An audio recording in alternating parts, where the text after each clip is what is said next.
जय हिंद, वंदे मातरम। दोस्तों, आज के वीडियो में हम लोग बात करेंगे सीटेट 2022 के रिगार्डिंग, जिसके लिए आज मैं आप लोगों के लिए लेकर आया हूं प्रीवियस ईयर पेपर, जो कि हमारे दिसंबर से जनवरी मंथ में कराए गए थे, वो भी हमारा सीबीटी मोड में। तो आपके आने वाले सीटेट 2022 के लिए आप लोगों के लिए वो प्रीवियस ईयर मोस्ट इंपॉर्टेंट बन जाता है। इसलिए मैं आज के वीडियो में लेकर आया हूं सीडीपी के टॉप 30 क्वेश्चन जो प्रीवियस ईयर में हमारे पूछे गए थे। चलिए बढ़ते हैं अपने पहले क्वेश्चन की तरफ। फर्स्ट क्वेश्चन हमारा क्या है? बच्चों के विकास का क्रम क्या होता है?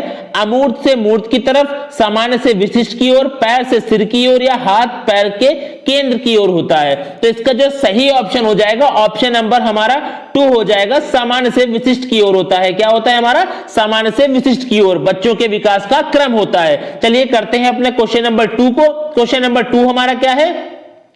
वह बच्चे, इसमें देखिए ये हमारा नया पैटर्न स्टार्ट हुआ। जब हमारा पेपर ऑफलाइन होता था तब ऐसे कथन और तर्क क्वेश्चन नहीं बनते थे, लेकिन जब हमारा सीबीटी मोड लास्ट बार हुआ है, कम से कम 1 महीना जब एग्जाम चला है, तो उसमें कथन और तर्क आपको दे रखा होता है। उसमें आपको सही ऑप्शन को पहचानना होता है, क्या हमारा दिया हुआ तर्क कथन से मैच करता है या नहीं करता है। तो हम पहले पढ़ते हैं अपने कथन को। कथन हमारा क्या है?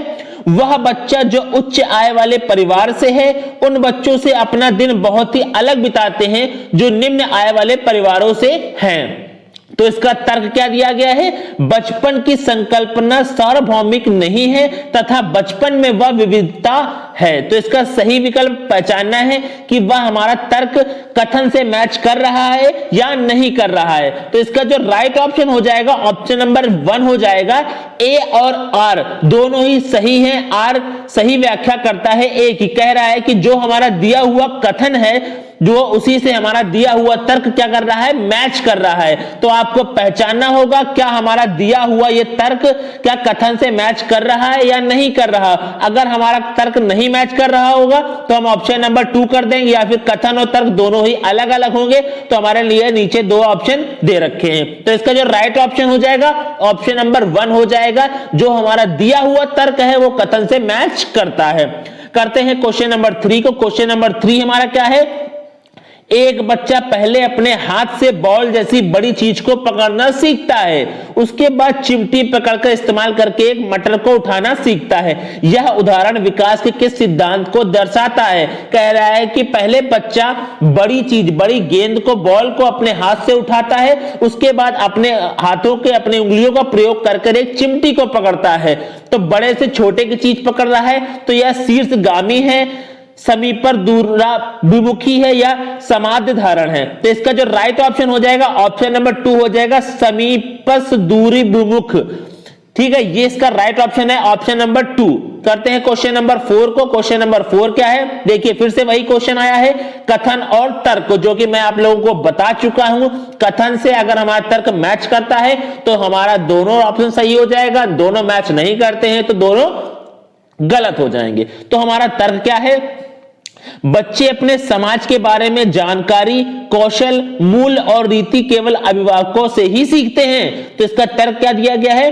बच्चों का सामाजिकरण एक सरल व रैखिक प्रक्रिया है। तो क्या तर्क हमारा दिए हुए कथन से मैच कर रहा है? तो इसका जो राइट ऑप्शन हो जाएगा हमारा ऑप्शन नंबर 4 हो जाएगा, क्योंकि दोनों ही हमारे क्या है? गलत है। क्योंकि इसमें दिया गया है बच्चों का सामाजिकरण की बात कर रहा है, और कथन में कह रहा है कि बच्चे अपने समाज के बारे में जानकारी, कौशल और मूल रीति सिर्फ केवल अभिभावक से सीखते हैं। नहीं, ऐसा नहीं है, बच्चे सबसे सीखते हैं।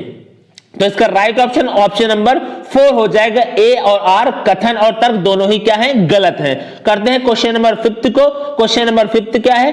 किस अवस्था में बच्चे वस्तु स्थायित्व की समझ तो बना लेते हैं, परंतु यह नहीं समझ पाते कि क्रियाएं परिवर्तनीय हैं और उनके निर्णय चीजों को मौजूद दिखावट पर निर्भर करता है? संवेदी चालक, पूर्व संक्रियात्मक या मूर्त संक्रियात्मक। तो इसका राइट ऑप्शन है ऑप्शन नंबर 2 हो जाएगा, पूर्व संक्रियात्मक। क्या कह रहा है? बच्चा वस्तु स्थायित्व को तो समझ लेता है, परंतु यह नहीं समझ पाता कि क्रियाएं परिवर्तनीय हैं और उन्हें निर्णय चीजों को मौजूद दिखावट पर ही निर्भर करते हैं। तो इसका राइट ऑप्शन ऑप्शन नंबर 2 हो जाएगा, पूर्व संक्रियात्मक।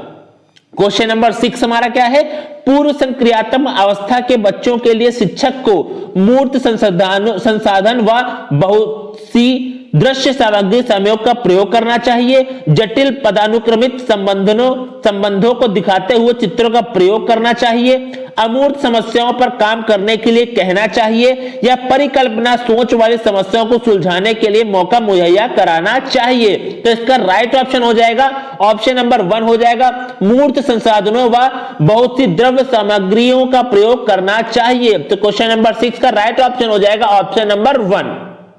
क्वेश्चन नंबर 7 हमारा क्या है, क्वेश्चन नंबर 7 कह रहा है निम्नलिखित में से पाढ़ का सही उदाहरण क्या है। क्या कह रहा है, पाढ़ का सही उदाहरण क्या है, सवालों के जवाब बताना, संकेत एवं इशारे देना, भौतिक पुरस्कार देना, उद्दीपन प्रतिक्रिया के अनुकूलन को सक्रिय करना। तो पाढ़ का सही उत्तर है हमारा ऑप्शन नंबर 2, संकेत व इशारा देना ही हमारा क्या कहलाता है, पाढ़ कहलाता है। क्वेश्चन नंबर 8 हमारा क्या है, लेव व्यवसायिकी का मानना था कि सीखना केवल ज्ञान का अवशोषण है, सीखना इनाम के प्रति एक नियंत्रित प्रतिक्रिया है, ज्ञान को शिक्षकों द्वारा विद्यार्थियों को निष्क्रिय तरीके से पोषित किया जा सकता है, ज्ञान का सह निर्माण उस क्षेत्र में होता है जो बच्चे के स्वतंत्र रूप से कार्य करने व दूसरों की मदद करने में है। तो कह रहा है इसमें लेव व्यवसायिकी का मानना क्या था इसमें से, तो इसका राइट ऑप्शन हो जाएगा ऑप्शन नंबर 4, ज्ञान का सह निर्माण उस क्षेत्र में होता है जो बच्चे के स्वतंत्र रूप से कार्य करने व दूसरों की मदद से करने में है। क्वेश्चन नंबर 8 का राइट ऑप्शन ऑप्शन नंबर 4 हो जाएगा। क्वेश्चन नंबर 9 करते हैं हमारा, क्वेश्चन नंबर 9 क्या है, लॉरेंस कोहेनबर्ग द्वारा प्रतिपादित नैतिक विकास के किस स्तर पर व्यक्ति यह तर्क करते हैं कि मानवाधिकार व न्याय सबसे जरूरी है, भले ही वह सामाजिक कानून के खिलाफ हो, आज्ञा पालन व दंड अभिविन्यास में, अच्छा लड़का लड़की लड़की अभिविन्यास में, अधिकारित एवं सामाजिक क्रम व्यवस्था अभिविन्यास में, या सार्वभौमिक नैतिक सिद्धांत अभिविन्यास में। तो इसका जो राइट ऑप्शन हो जाएगा ऑप्शन नंबर 4 हो जाएगा, सार्वभौमिक नैतिक सिद्धांत अभिविन्यास में। लोरेंस कोहेनबर्ग द्वारा प्रतिपादित नैतिक विकास के किस स्तर पर व्यक्ति यह तर्क करते हैं कि मानवाधिकार व न्याय सबसे जरूरी है, भले ही वह सामाजिक कारण के खिलाफ हो। तो इसका राइट ऑप्शन ऑप्शन नंबर 4, सार्वभौमिक नैतिक सिद्धांत अभिविन्यास। क्वेश्चन नंबर 10 हमारा क्या है, एक प्रगतिशील कक्षा में अधिगम एक सरल प्रक्रिया है, एक सामाजिक प्रक्रिया है, या केवल औपचारिक अनुदेश द्वारा ही हो सकता है, या परीक्षाओं प्रति प्रतिबंधात्मक है। तो इसका राइट ऑप्शन हो जाएगा ऑप्शन नंबर 2 हो जाएगा, एक सामाजिक प्रक्रिया है।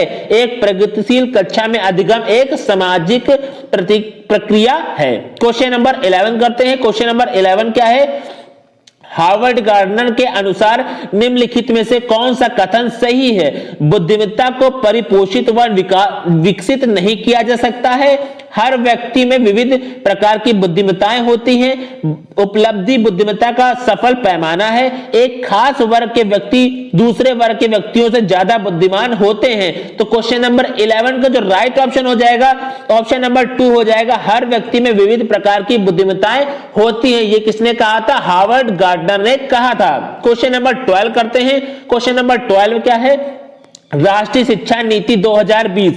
आप लोग इसको जरूर पढ़ लीजिएगा, राष्ट्रीय शिक्षा नीति से क्वेश्चन जरूर बनाए जाते हैं, हर सेट में क्वेश्चन बना था पिछली बार।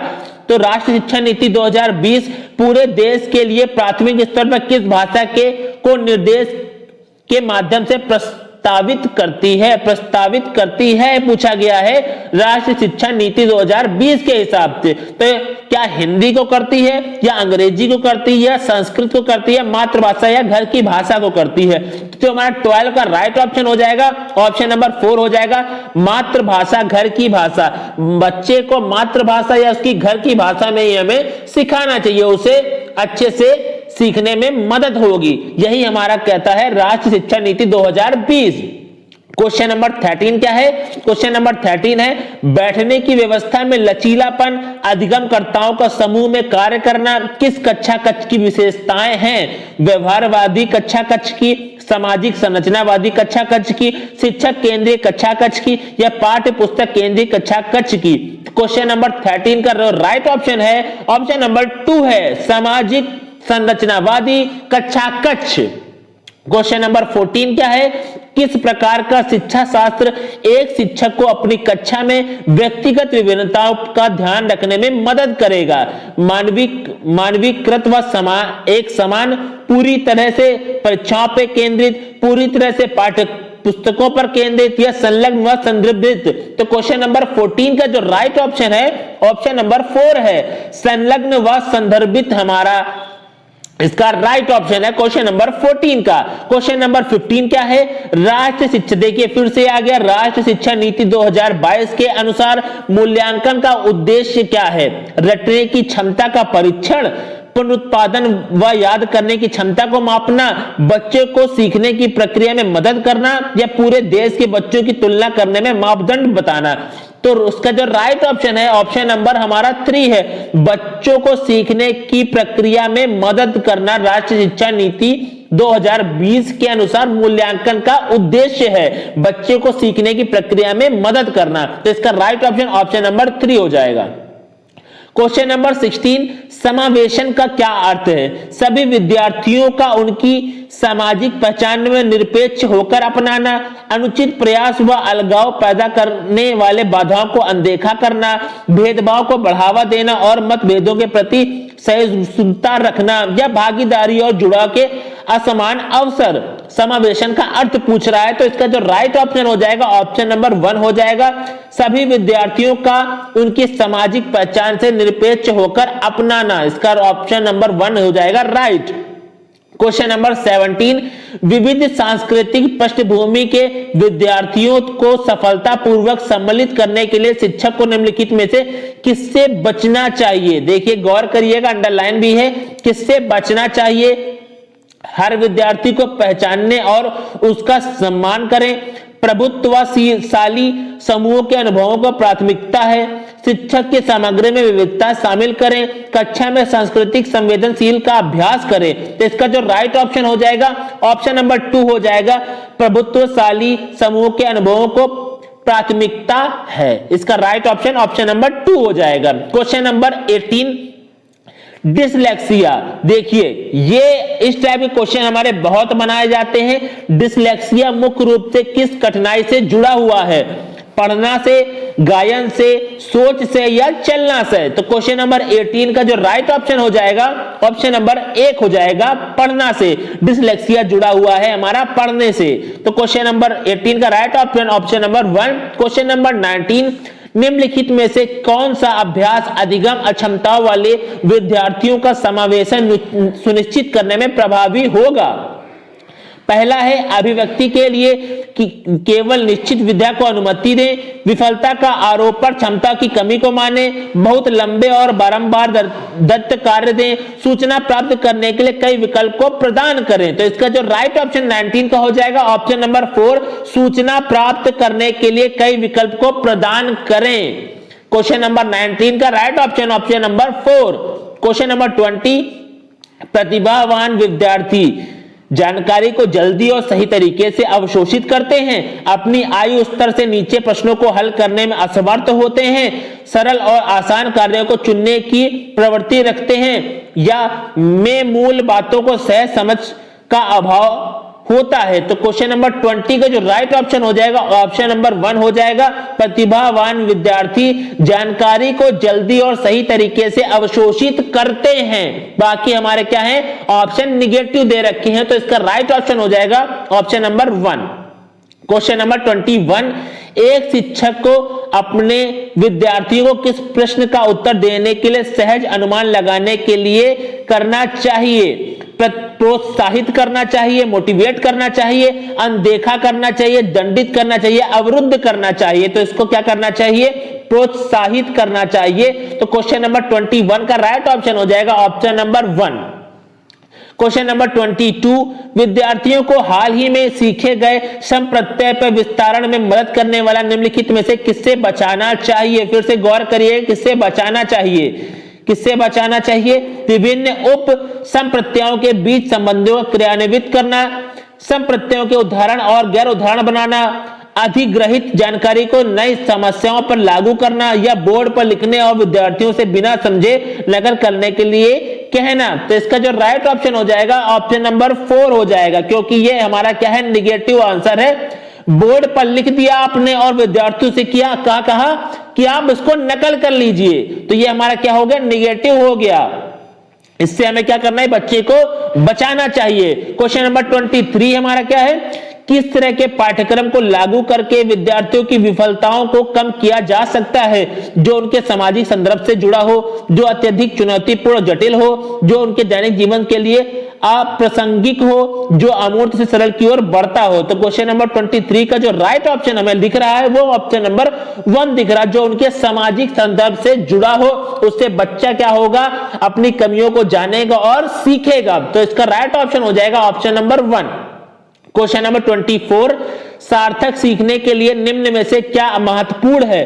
कक्षा में प्रतिस्पर्धा संस्कृति का विकास करना, बच्चों के विचारों और अनुभवों को जगह देना, जानकारियों को पृथक खंडों में प्रस्तुत करना, ऐसे उदाहरण जो विद्यार्थी के सामाजिक संदर्भ से संबंधित नहीं है। तो ये हमारा नेगेटिव दिख रहा है। तो क्वेश्चन नंबर 24 का जो राइट ऑप्शन हो जाएगा ऑप्शन नंबर 2 हो जाएगा, बच्चों के विचारों और अनुभवों को जगह देना, जिससे बच्चा और अच्छे से अपनी समझ को बना सके और खुल सके, जिससे उसका सामाजिकरण हो सके। तो 24 का राइट ऑप्शन ऑप्शन नंबर 2 हो जाएगा। 25 करते हैं, विद्यार्थियों को नए संप्रदाय पढ़ाते समय शिक्षक को निम्नलिखित में से किससे बचाना चाहिए। उन्हें दिए गए उदाहरणों में से सामान्य गुण खोजने के लिए कहें, उस संप्रत्यय से संबंधित गैर उदाहरण प्रस्तुत करें, पहले जटिल अवधारणाओं को प्रस्तुत करें और फिर सरल की ओर बढ़ें, या नई जानकारी को पिछले ज्ञान से जोड़ना चाहिए।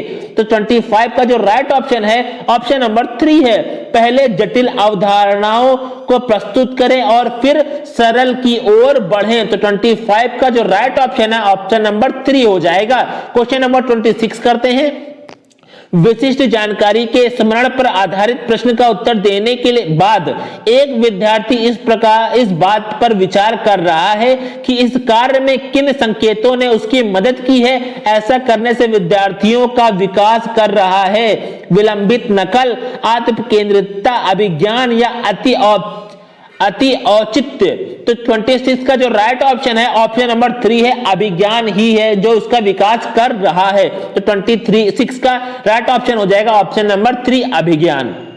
क्वेश्चन नंबर 27, लक्ष्य प्राप्त करने के चरण दर चरण निर्देश को कहा जाता है कलन विधि, स्वतः शोध प्रणाली, साधन लक्ष्य विश्लेषण या स्मृति सहायक विधि। तो 27 को जो राइट ऑप्शन हो जाएगा ऑप्शन नंबर 1 हो जाएगा, कलन विधि कहा जाता है। लक्ष्य प्राप्त करने के चरण दर चरण निर्देश को कलन विधि कहा जाता है। 27 का राइट ऑप्शन हो जाएगा ऑप्शन नंबर 1।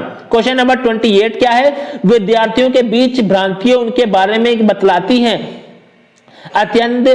अत्यंत गलत और तर्कहीन सोच प्रक्रिया, उच्च क्रम की भावात्मक और बौद्धिक क्षमताएं, अवधारणाओं के बारे में भोली और सहज समझ, गंभीर संज्ञानात्मक कमियों और तांत्रिक संबंधित विकार।